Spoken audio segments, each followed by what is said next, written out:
dan kekuatan. Dia sebagai penolong dalam kesesakan. Sebab itu aku takkan goyah.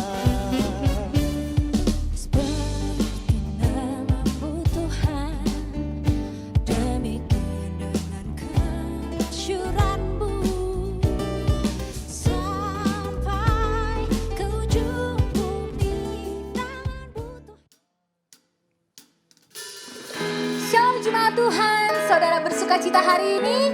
Yes, kita percaya kasih Tuhan selalu baru bagi setiap kita. Amin, amin. Mari siapkan hati, kita memuji Tuhan bersama. Let's praise together.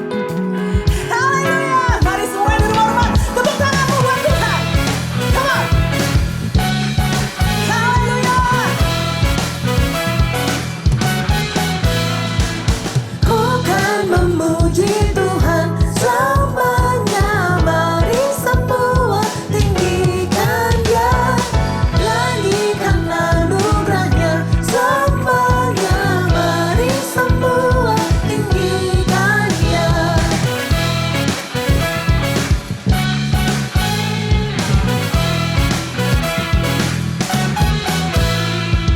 Ku kan memuji Tuhan selamanya, mari semua tinggikan Dia, nyanyikan anugerahnya selamanya, mari semua tinggikan Dia.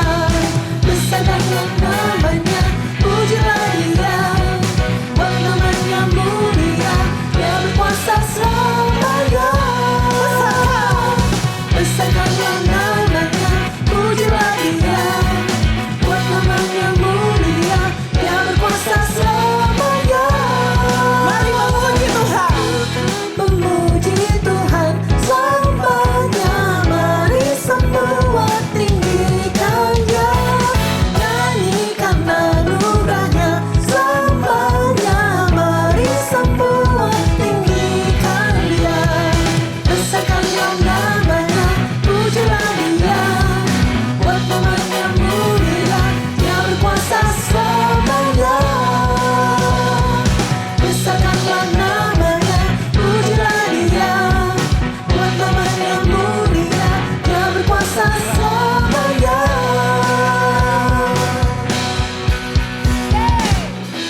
Mari saudara, di tahun yang baru ini kita bersuka cita dan terus memuji Tuhan di sepanjang hari kita, karena kita akan mendapatkan kekuatan baru seperti Raja Wali yang naik terus terbang tinggi bersama dengan Tuhan Yesus.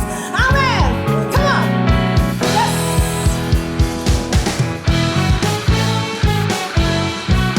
Woo. Haleluya.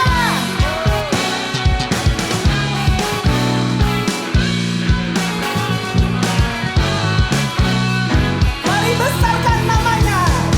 Besarkanlah namanya, pujilah Dia, buat namanya mulia, Dia berkuasa selamanya. Besarkan Tuhan. Besarkanlah namanya, pujilah Dia, buat namanya mulia, Dia berkuasa selamanya. Haleluya. Ku kan memuji Tuhan selamanya, mari semua tinggikan Dia, nyanyikan anugerahnya selamanya, mari semua tinggikan Dia. Ku kan memuji Tuhan selamanya, mari semua tinggikan Dia, nyanyikan anugerahnya selamanya, mari semua tinggikan Dia, mari semua tinggikan Dia, mari semua tinggikan namanya. Yes. Naikkan syukurmu saudara, sebab Tuhan Yesus baik.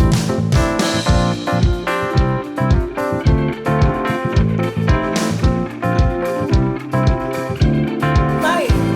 Ku naikkan syukurku, ku tak akan berhenti memuji, meninggikan namamu selalu, menaik, memuliakanmu.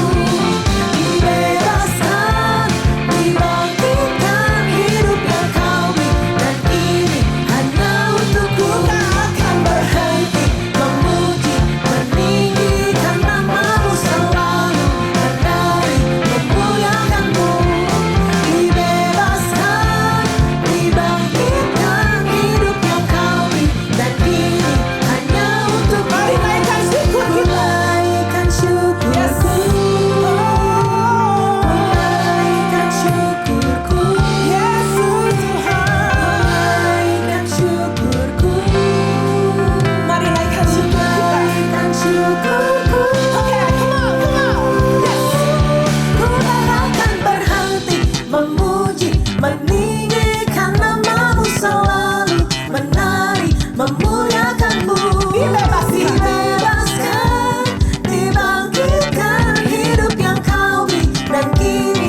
Orang yang duduk dalam lindungan yang maha tinggi dan bermalam dalam naungan yang maha kuasa akan berkata kepada Tuhan, tempat perlindunganku dan kubu pertahananku, Allahku yang kupercayai.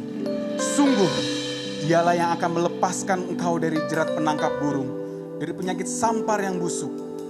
Dengan kepaknya ia akan menundukkan engkau, di bawah sayapnya engkau akan berlindung. Kesetiaannya ialah perisai dan pagar tembok.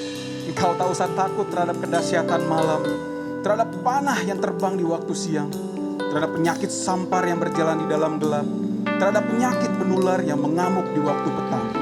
Walau 1000 orang rebah di sisimu dan 10.000 di sebelah kananmu, tetapi itu tidak akan menimpamu. Engkau hanya menontonnya dengan matamu sendiri dan melihat pembalasan terhadap orang-orang fasik. Sebab Tuhan ialah tempat perlindunganmu, yang maha tinggi telah kau buat tempat perteduhanmu. Malapetaka tidak akan menimpa kamu, dan tulah tidak akan mendekat kepada kemahmu.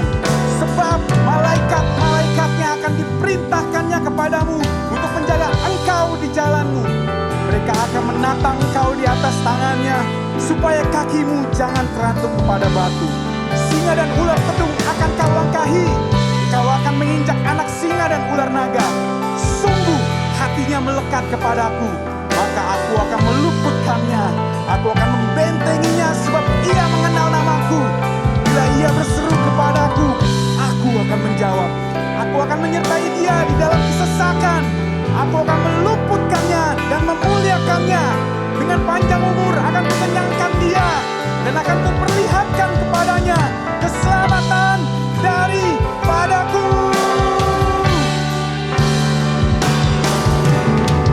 Segala pujian syukur bagimu,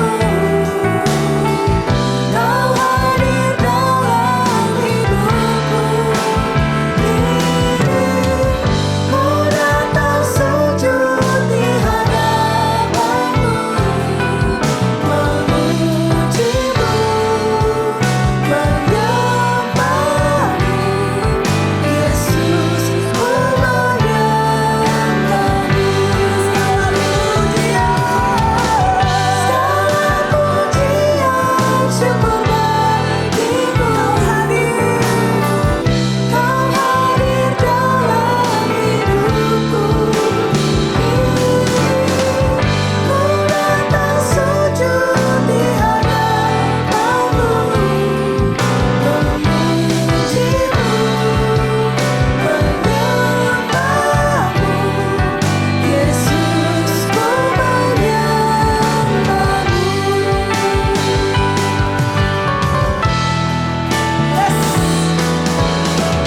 Segala pujian syukur bagimu, Kau hadir dalam hidupku ini.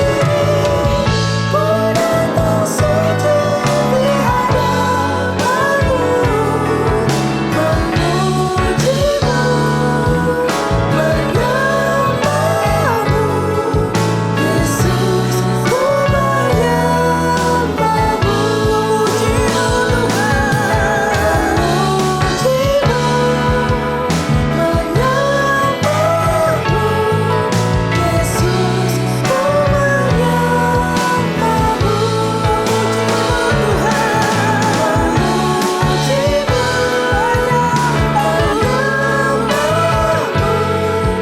Yesus, ku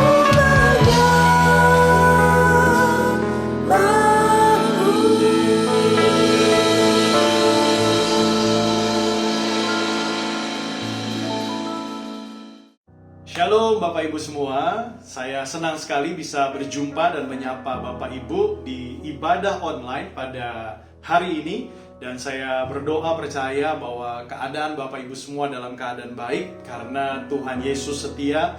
Dia menyatakan kebaikannya, kasih setianya yang selalu baru, di setiap pagi yang kita lewati, saudara. Nah, saudara, Bapak Ibu semua, hari ini saya mau menyampaikan firman Tuhan, dan firman yang akan disampaikan saya ambil temanya adalah kekuatan orang percaya.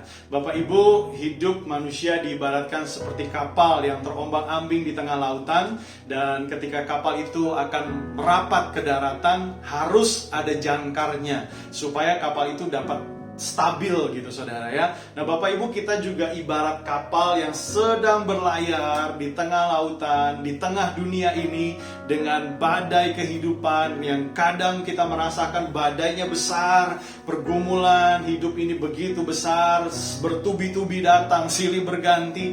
Tetapi kadang kita juga merasakan badainya tenang sampai kita masuk ke dalam kenyamanan, saudara, Bapak Ibu semua. Tetapi setiap kita membutuhkan yang namanya jangkar. Setiap kita membutuhkan jangkar agar hidup kita tetap kuat dalam melewati setiap badai kehidupan. Nah, saudara, Bapak Ibu semua, jangkar itu adalah pengharapan. Katakan sama-sama, pengharapan. Nah, semua dari kita, saudara, hidup sehari-hari melewati, pasti kita juga melewatinya dengan pengharapan. Saudara, Bapak Ibu semua bekerja setiap hari, menjalani pekerjaan Bapak Ibu dengan luar biasa, dengan sangat rajin. Kenapa? Karena Bapak Ibu berharap, kita semua berharap supaya apa yang kita sedang kerjakan menjadi lebih baik dan bahkan sangat amat baik. Itu yang kita rindukan. Begitu juga ketika ada orang-orang yang ingin menikah, mereka berharap dicintai, mereka berharap bisa mencintai, bahkan mereka juga berharap pernikahannya menjadi harmonis, menjadi bahagia, dan kemudian mereka berharap supaya di dalam pernikahannya Tuhan memberikan keturunan gitu, saudara ya. Nah, saudara, pernikahan ada pengharapan. Atau setiap hari kita juga makan. Makanan yang kita makan, kita berharap menjadikan tubuh kita sehat, menjadikan tubuh kita kuat. Karena apa, saudara? Karena kita semua bukan robot. Robot adalah sebuah benda yang terprogram, saudara. Dan ketika diprogram, robot hanya menyelesaikan semua program yang diprogramkan oleh manusia. Nah, saudara, Bapak Ibu, kita semua bukan robot. Di tengah pandemi seperti ini, kita tidak boleh hanya menyelesaikan pekerjaan. Ya udahlah, yang penting selesailah. Ya udahlah, pernikahan saya sudah berantakan, yang penting saya bertahan. Ya sudahlah, apa yang saya kerjakan saya selesaikan cukup untuk hari ini. Ya sudahlah, saya nggak berani berharap. Bapak Ibu, kita tidak menyelesaikan pekerjaan hanya untuk hari ini. Pernikahan Bapak Ibu bukan hanya untuk bertahan, tetapi apa yang terjadi? Yang terjadi setiap kita harus tetap memiliki pengharapan. Karena kalau Bapak Ibu cuma menyelesaikan hari ini, kalau Bapak Ibu kita semua hanya bertahan untuk hari ini, pernikahan untuk bertahan untuk hari ini supaya lebih baik. Saudara, kalau kita kita hanya mempertahankannya saja, maka kita tidak ada bedanya dengan robot. Yang mengerti sampai sini katakan amin. Saudara, Bapak Ibu semua, pada saat kita sakit, kita beli obat, kita juga berharap supaya obat yang kita minum dapat memberikan kesembuhan untuk setiap penyakit kita. Dan kemudian contoh misalnya ada kapal yang tenggelam di tengah lautan. Saudara, Bapak Ibu, penumpang-penumpang berharap bahwa kapal itu punya pelampung, dan ternyata betul ada pelampung. Mereka berharap dengan pelampung tersebut terombang-ambing dan dapat terselamatkan, saudara. Saudara, obat dan pelampung diciptakan oleh manusia untuk membawa pengharapan. Tetapi terkadang apa yang diciptakan oleh manusia belum sepenuhnya dapat memberikan pengharapan. Contoh, Bapak Ibu, di dalam salah satu cerita ada seorang ibu yang bercerita, dia katakan dia sedang sakit dan sakitnya sakit osteoporosis, dan kemudian dia diajak oleh seseorang untuk terapi lewat tempat tidur massage gitu, saudara, tempat tidur pijat. Katanya itu dapat membantu menguatkan tulang-tulang. Akhirnya ibu ini ikut, saudara, terapi tersebut. Saudara, apa yang terjadi? Baru sekali ikut, dia berharap bahwa terapi itu membawa kekuatan untuk tulang-tulangnya dia. Tetapi baru dia pertama kali ikut, beberapa hari kemudian, saudara, dia sakit. Dan setelah dibawa ke dokter, ternyata dia tertular oleh penyakit yang menular pada saat dia terapi di tempat tidur itu. Nah saudara, pengharapan yang diciptakan oleh manusia, saudara, belum dapat dipastikan membawa pengharapan yang pasti dalam setiap kehidupan kita. Amsal 16 ayat yang ke-9 dikatakan, hati manusia memikir-mikirkan jalannya, tetapi Tuhanlah yang menentukan arah langkahnya. Saya tidak menyalahkan semua yang diciptakan oleh manusia. Tentunya baik ketika segala sesuatu diciptakan untuk kita memperoleh pengharapan.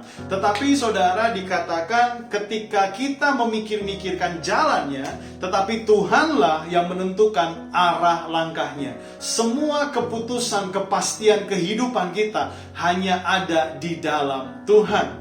Yeremia 29 ayat 11 katakan, sebab aku ini mengetahui rancangan yang ada padaku mengenai kamu. Demikianlah firman Tuhan, yaitu rancangan damai sejahtera dan bukan rancangan kecelakaan, untuk memberikan kepadamu hari depan yang penuh pengharapan. Bapak Ibu, ternyata rancangan yang pasti, rancangan damai sejahtera, rancangan yang penuh harapan hanya ada di dalam Kristus. Nah, kekuatan orang percaya adalah pengharapan.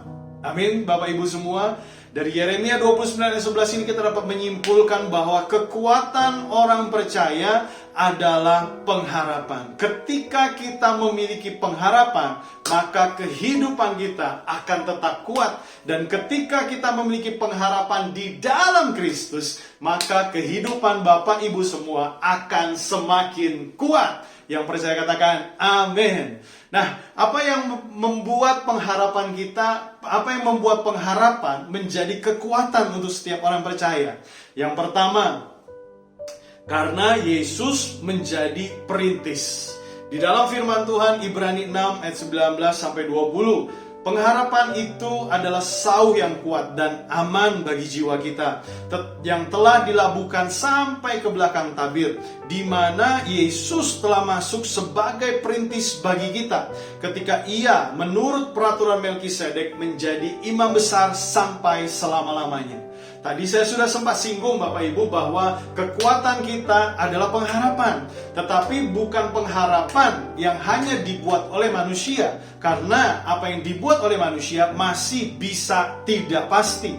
Tetapi saudara, ada sebuah pengharapan untuk setiap orang percaya. Yaitu apa saudara? Adalah di dalam Kristus. Kenapa saudara? Karena Yesus sudah menjadikan dirinya sebagai perintis. Yesus sudah menjadikan dirinya terlebih dahulu saudara, untuk membuat segala sesuatu, kesusahan, penderitaan, sakit, penyakit, apa yang dialami oleh manusia, pergumulan-pergumulan yang ada di dunia ini, Yesus terlebih dahulu mengangkat, menanggung itu semua di atas kayu salib, dan Dia terlebih dahulu merasakannya saudara. Yohanes 3 ayat 16 katakan, karena begitu besar kasih Allah akan dunia ini, sehingga Ia telah mengaruniakan anaknya yang tunggal, supaya setiap orang yang percaya kepadanya tidak binasa, melainkan beroleh hidup yang kekal. Saudara, di atas kayu salib itu Yesus menanggung semuanya. Yesus menanggung semua penderitaan umat manusia yang ada di dunia ini. Jadi ketika dikatakan di dalam Ibrani bahwa Dia telah masuk terlebih dahulu, Dia menjadi perintis terlebih dahulu, Dia yang terlebih dahulu merasakan segala sesuatu kesusahan. Di mana Dia rasakan itu saudara? Pada saat Dia tergantung di kayu salib.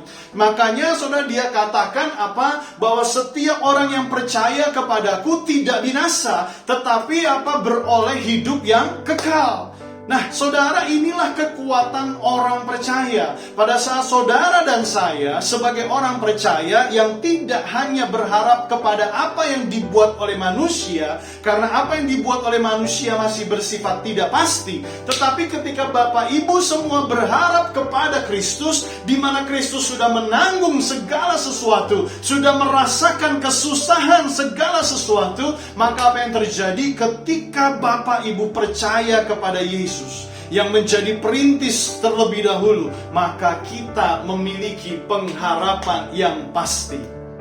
Manusia membuat semuanya baik, pengharapan menjadi lebih baik, tetapi tidak ada yang pasti. Tetapi saat Yesus melakukannya di atas kayu salib, pengharapan yang Dia lakukan untuk manusia, pengharapan yang Dia lakukan untuk kita, itu adalah pengharapan yang pasti. Di situasi pandemi ini, Bapak Ibu, kita banyak sekali belajar.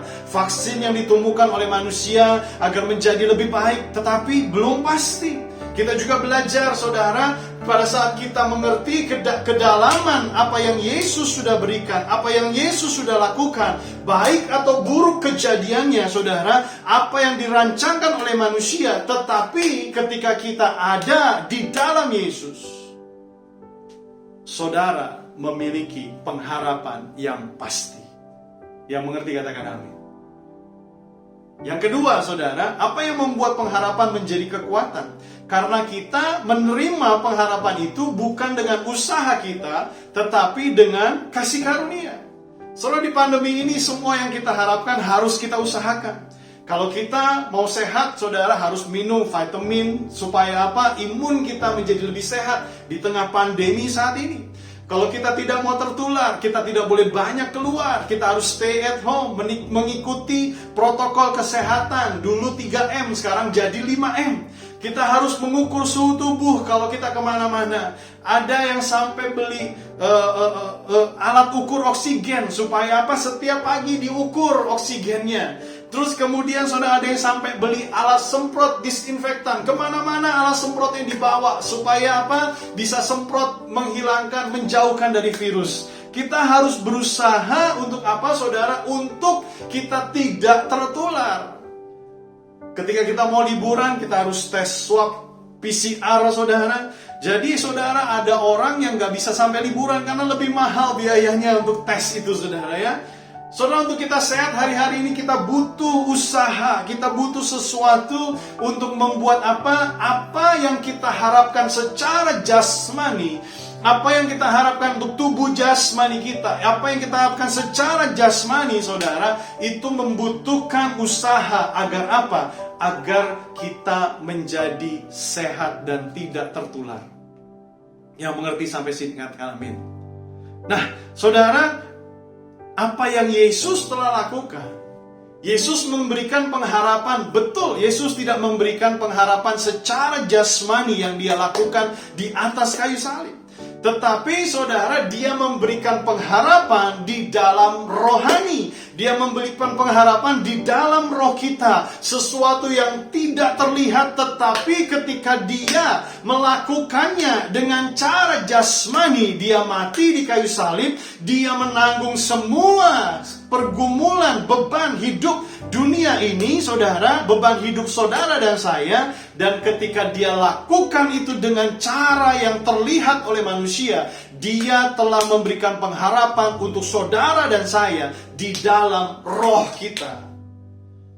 Dia berikan janji, saudara. Dia memberikan bukti, Dia memberikan kekayaan secara rohani untuk saudara dan saya. Dan di dalam janjinya itu, saudara, penuh dengan kekuatan. Di mana saudara yang saat ini menghadapi pergumulan, di mana saudara yang saat ini menghadapi beban yang berat, ketika percaya kepada janji yang sudah Dia buat itu, maka saudara memiliki pengharapan. Roma 10 ayat 9 katakan, sebab jika kamu mengaku dengan mulutmu bahwa Yesus adalah Tuhan dan percaya dalam hatimu bahwa Allah telah membangkitkan Dia dari antara orang mati, maka kamu akan diselamatkan. Untuk kita menerima pengharapan itu, saudara, Bapak, Ibu, tidak seperti yang kita mau lakukan, menerima pengharapan jasmani. Apa yang Yesus telah buat untuk kita menerimanya, kita cukup percaya, kita cukup mengaku dengan mulut kita, percaya di dalam hati kita bahwa Dialah Tuhan, Dialah Raja di atas segala-galanya, Dialah yang telah mati di kayu salib mengampuni dosa kita, Dialah yang telah bangkit pada hari ketiga. Saudara, Bapak, Ibu semua, kita cukup dengan mengaku bahwa Dialah Yesus, maka apa yang Dia telah buat, pengharapan di dalam rohani, itu akan menjadi kekuatan di dalam setiap kehidupan jasmani kita. Efesus 2 ayat 8 katakan, sebab karena kasih karunia kamu diselamatkan oleh iman, bukan hasil usahamu, tetapi oleh pemberian Allah. Efesus ini menegaskan kembali sekali lagi bahwa apa yang telah Yesus buat di atas kayu salib, Bapak Ibu dapat menerimanya dengan apa? Dengan percaya. Dan ketika kita percaya apa yang telah Yesus buat, pengharapan itu menjadi bagian dalam setiap kehidupan kita. Yang mengerti sampai sini katakan amin. Lalu yang ketiga, apa yang membuat pengharapan menjadi kekuatan buat kita sebagai orang percaya?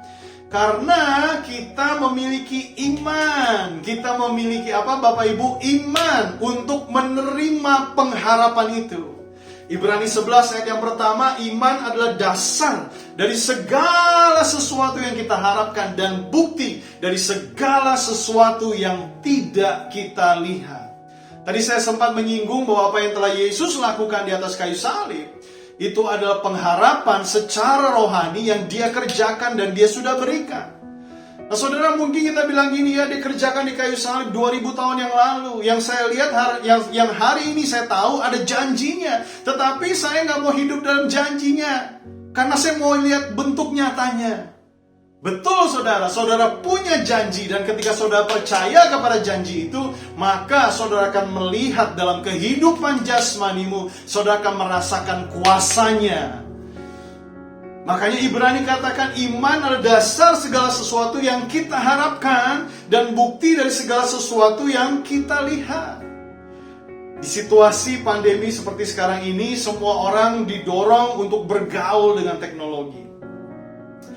Kita ibadah lewat YouTube, pertemuan kelompok, cool, lewat Zoom. Semua yang kita mau kerjakan lewat internet. Bahkan sekolah juga sekolah online. Ibadah online, cool online. Nah saudara, kalau yang belum ada internet, semua orang didorong untuk pasang internet. Nah, suatu saat saudara, saya harus pasang internet karena semua di situasi pandemi ini berubah. Nah pada saat saya mulai pasang internet, dimulai dari telepon provider yang akan dipakai gitu saudara. Kemudian akhirnya teknisinya datang ke rumah dan dia pasang. Nah saudara, pada saat dia mau masang internet, yang tidak terlihat itu saudara, jaringan internet yang tidak terlihat itu, yang dia pasang sebuah alat penerima. Nah saudara, alat penerima itu harus ada di rumah saya. Kalau alat penerimanya mati, tidak tersambungkan dengan listrik contohnya, maka jaringan internet tidak bisa dipakai. Nah saudara, saya dapat online, anak-anak dapat online, ibadah online, cool online. Karena apa? Karena ada receiver, ada penerimanya di tempat saya, jaringan, dan jaringan itu masuk internetnya ke area rumah ini.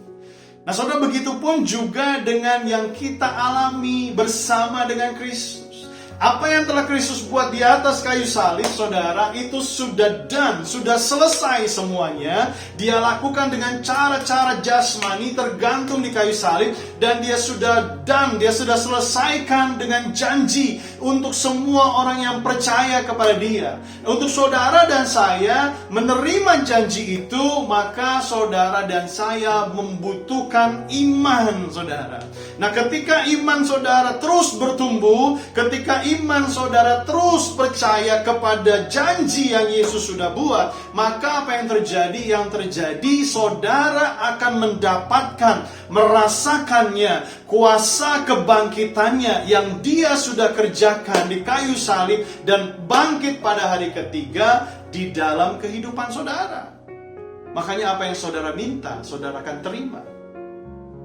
Yohanes 15 ayat 7 katakan, jikalau kamu tinggal di dalam aku dan firmanku tinggal di dalam kamu, mintalah apa saja yang kamu kehendaki dan kamu akan menerimanya.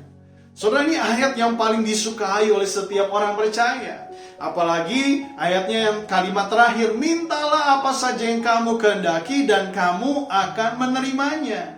Saudara, kita senang banget minta, saudara ya. Kita senang banget doa, kita minta ini, minta itu, dan kita bilang, oh kita akan menerimanya. Tetapi banyak orang yang kecewa jadinya gitu saudara, karena apa yang dia minta ternyata dia nggak terima. Nah saudara, orang-orang melupakan, saudara, cuma ingat apa yang diminta akan diterima. Tapi banyak yang melupakan kalimat sebelumnya, saudara. Karena dikatakan di kalimat sebelumnya apa? Tinggallah di dalam aku dan firmanku di dalam kamu.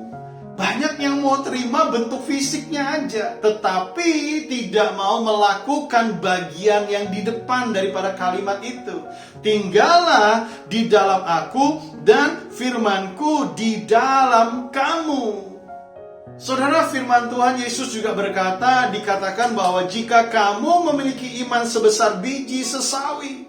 Saudara, iman gak perlu besar. Kalau punya iman sebesar biji sesawi saja, apa yang kamu minta, maka akan terima. Saudara, apa yang kita minta, yang kita rindukan secara jasmani, saudara harus memiliki iman. Dan iman itu harus tinggal di dalam aku dan firmanku di dalam kamu. Maka apa yang terjadi, apa yang kita harapkan akan kita terima. Karena apa?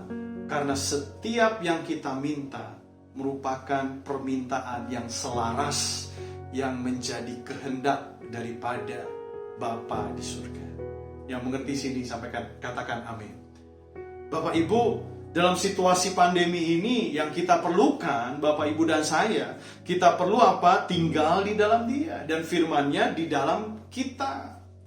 Perhatikan itu baik-baik. Makanya kita perlu baca firman Tuhan, bukan hanya baca, tetapi kita perlu renungkan itu, kita perlu nikmati firman Tuhan itu, supaya firman Tuhan itu bertumbuh dan akhirnya berbuah dalam setiap kehidupan kita. Dan disitulah ketika firman itu berbuah, saudara melihat sebuah pengharapan yang Yesus sudah buat 2000 tahun lalu.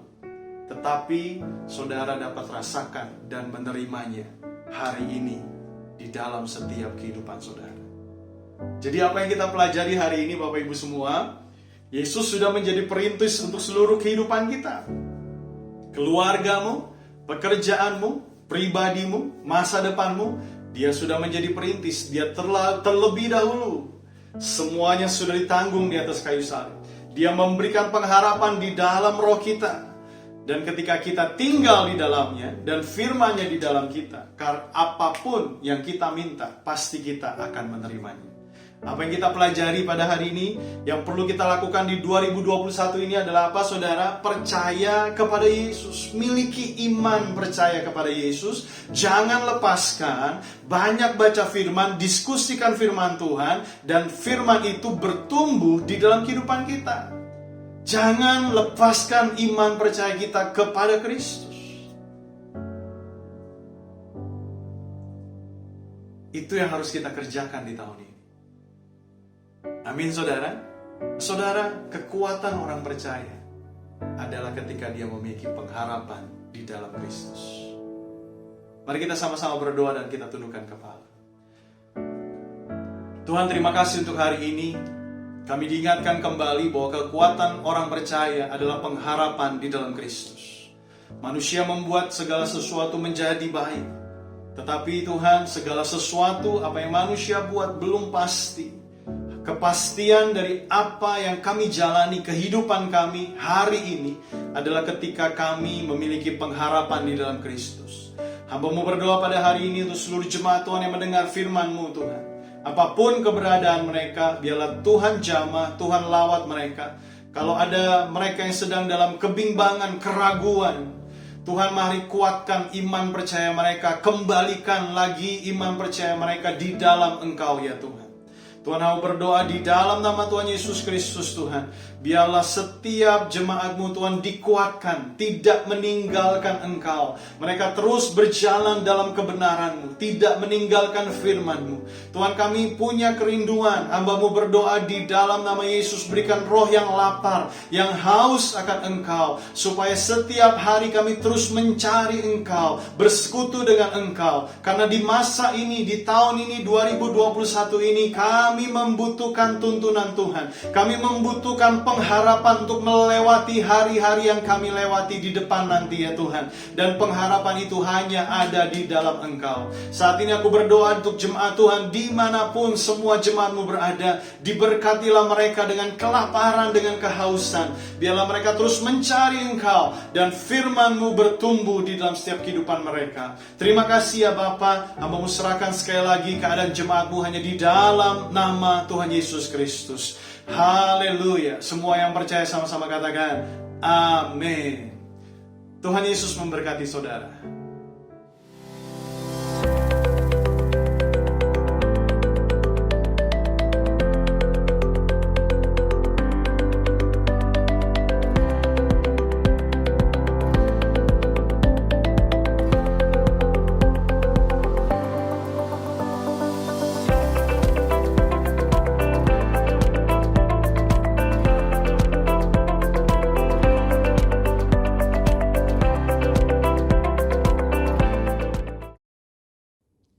Shalom Bapak Ibu Saudara, kita terus percaya dan perkatakan bahwa tahun 2021 adalah tahun integritas.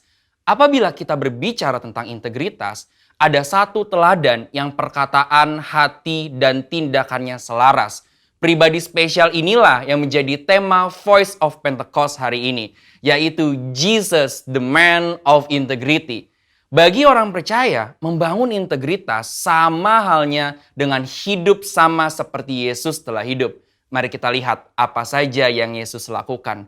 Yang pertama, perkataan dan tindakan Yesus. Sekalipun Yesus sedemikian sempurna, tidak semua orang itu menyukainya. Banyak yang ingin mendengar khotbah Yesus justru untuk menjebaknya. Mereka berusaha mencari-cari kesalahan Yesus. Akan tetapi, pada akhirnya, perkataan Yesus tidak pernah dapat dibantah. Mengapa demikian? Karena Yesus selalu mempraktekkan apa yang ia katakan. Yesus tidak hanya jago khotbah, tetapi dia melakukan dan menghidupi firman.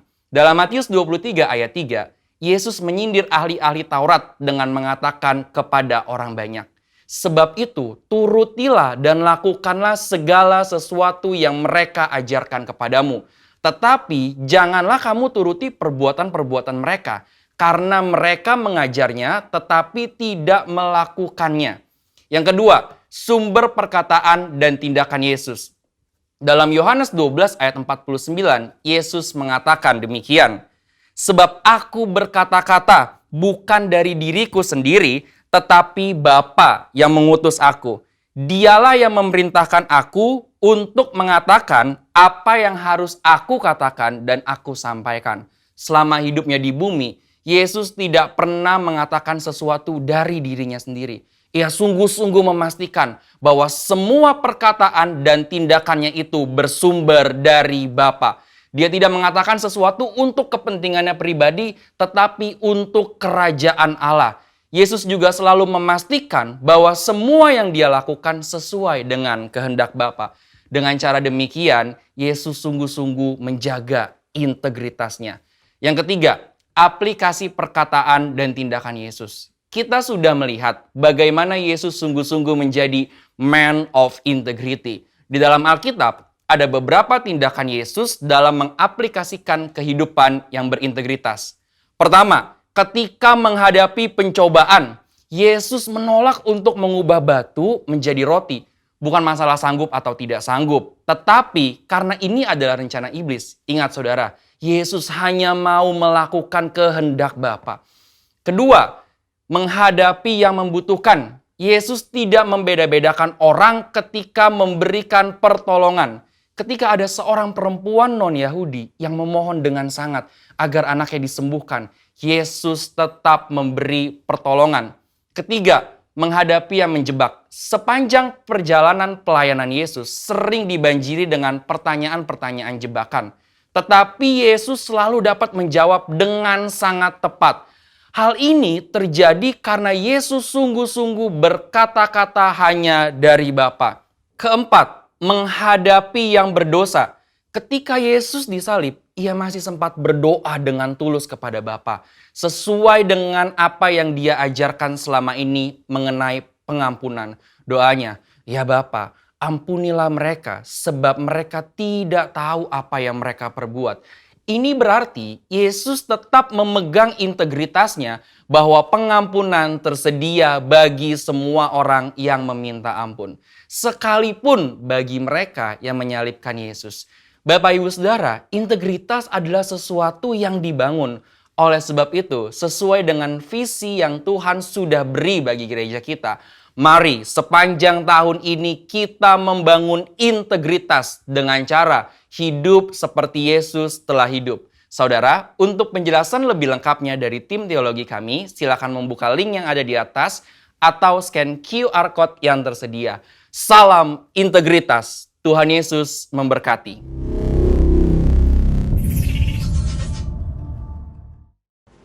Saudara, mari sebelum kita akhiri ibadah kita hari ini, mari kita deklarasikan apa yang dimaksud dengan Pentakosta ketiga. Yang pertama, Pentakosta ketiga adalah pencurahan Roh Kudus yang dahsyat di zaman now, melebihi yang terjadi di Azusa Street. Kedua, Pentakosta ketiga akan mengakibatkan penuaian jiwa yang terbesar dan yang terakhir sebelum Tuhan Yesus datang kembali. Ketiga, Pentakosta ketiga akan membangkitkan generasi Yeremia, yaitu anak-anak muda yang dipenuhi Roh Kudus, cinta mati-matian kepada Tuhan Yesus, tidak kompromi terhadap dosa, dan akan bergerak untuk memenangkan jiwa. Keempat, Pentakosta ketiga lahir di Indonesia dan bergerak ke bangsa-bangsa. Gerakan ini dari timur ke barat dan akan kembali ke Yerusalem. Kelima, Pentakosta ketiga akan memberikan kuasa untuk menyelesaikan amanat agung dan setelah itu Tuhan Yesus datang kembali. Haleluya. Mari saudara, kita satukan hati kita berdoa. Bapa, di dalam nama Tuhan Yesus Kristus, terima kasih Tuhan, Engkau pimpin ibadah kami hari ini Tuhan. Hadirat-Mu yang sungguh luar biasa Tuhan. Terima kasih Tuhan, firman yang telah disampaikan Tuhan melalui hamba-Mu ya Tuhan, terus akan menjadi rema bagi setiap kami, kekuatan iman kami. Terima kasih Tuhan, Kau berkati hamba-Mu ini Tuhan, dengan berkat-Mu berlimpah-limpah ya Tuhan. Terima kasih Bapa. Kami juga mau berdoa untuk gembala sidang kami, Bapak Pendeta Dr. Insinyur Niko Nyotoro Harjo, beserta istri. Kau berkati Tuhan, lindungi, berikanlah kesehatan yang terbaik Tuhan. Kau pakai hamba-Mu nih Tuhan, menjadi alat-Mu Tuhan. Terima kasih Tuhan. Dan kami berdoa juga untuk 4 wakilnya Tuhan. Berkati ya Tuhan kesehatannya Tuhan. Kau pelihara ya Tuhan keluarganya Tuhan. Engkau menyertai juga Tuhan. Kemanapun mereka melangkah ya Tuhan, Engkau selalu menuntun ya Tuhan Yesus. Terima kasih Tuhan. Kami berdoa untuk Gembala GBI House of Shalom Tuhan, Bapak Pendeta Beni Gunawan bersama keluarga ya Tuhan. Malaikat surgawi menyertai hamba-Mu ini Tuhan. Keluar masuk ya Tuhan, Engkau sertai. Kau pakai lebih heran lagi kesehatannya Tuhan. Engkau berikan terbaik untuk keluarga ini Tuhan. Terima kasih Tuhan, terima kasih. Dan juga para gembala-gembala kul, dimanapun mereka berada Tuhan. Biar lebih lagi Tuhan, berikan hikmat-Mu Tuhan, menjadi alat-Mu Tuhan untuk menjangkau jiwa-jiwa untuk kemuliaan nama-Mu. Kami berdoa juga Tuhan untuk Indonesia. Ya lepaskan damailah Indonesia, damailah Indonesia, damailah Indonesia. Kau berkati Indonesia Tuhan. Berikan kesehatan ya Tuhan untuk pemerintahan kami, Presiden kami, Bapak Joko Widodo dan wakilnya Maruf Amin Tuhan. Dan juga para menteri Tuhan. Berikan kesehatan ya Tuhan. Berikan hikmat-Mu dalam mereka menjalankan tugas ya Tuhan. Takut akan Engkau Tuhan. Terima kasih Tuhan. Lawat bangsa ini Tuhan. Terima kasih Bapa untuk hari ini. Setiap kami yang telah beribadah, Kau berkati di rumah kami masing-masing, dimanapun mereka berada Tuhan. Engkau menyertai Tuhan. Terpujilah nama-Mu Tuhan. Sebelum kami akhiri Tuhan, siapkan kami untuk menerima berkat yang terbaik daripadamu Tuhan. Terimalah berkat Tuhan. Kasih karunia berlimpah-limpah daripada Allah Bapa dalam anak yang tunggal Yesus Kristus. Persekutuan yang manis dengan Roh Kudus menyertai saudara sekalian mulai hari ini sampai Tuhan Yesus datang menjemput kita di awan-awan dan bahkan sampai selama-lamanya. Yang percaya bersama-sama katakan amin.